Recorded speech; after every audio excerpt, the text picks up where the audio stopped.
A Hood River man will spend 5 years in prison for a drunk driving crash that killed a woman. Caleb Pruitt pleaded guilty to criminally negligent homicide and driving under the influence. Once Pruitt is released from prison, he won't be able to get a driver's license for 8 years. He was drunk and speeding when he slammed into Angela Burke as she walked her bike across Barbur Boulevard last December.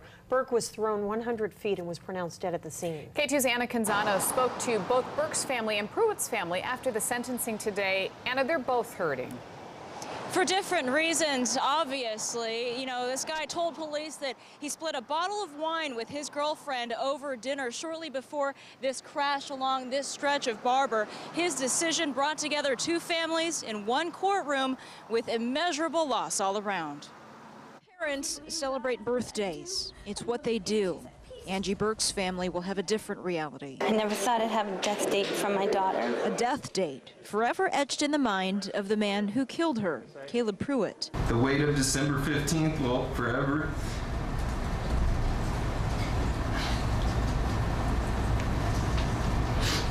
be self-punishment for my actions that night. Again, my deepest and most sincere apologies and sorrows. Angela will never be forgotten by her family, her friends, and certainly not by me. God bless. He tells Angie's family he did everything in his power those last few seconds before he hit her to avoid what happened. He should have done more.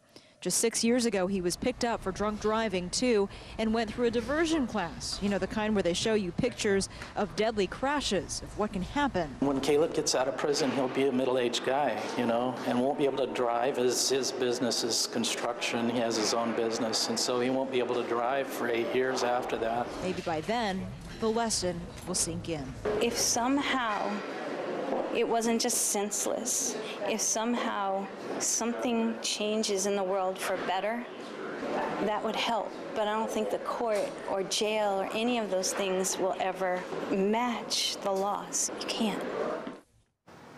Now, part of his plea deal is that he's required to write a letter every year that he's in prison. It will be passed on to Angie's family. He needs to talk about what he's doing to turn his life around and reflect on this crash and how he's impacted the lives of others. And by the way, he may not be in the clear legally. Angie's family looks like they may be looking to sue him in civil court for what he did. Reporting live here along Barbur Boulevard, Anna Canzano, K2 News. An emotional day for both families indeed, Anna. Thank you.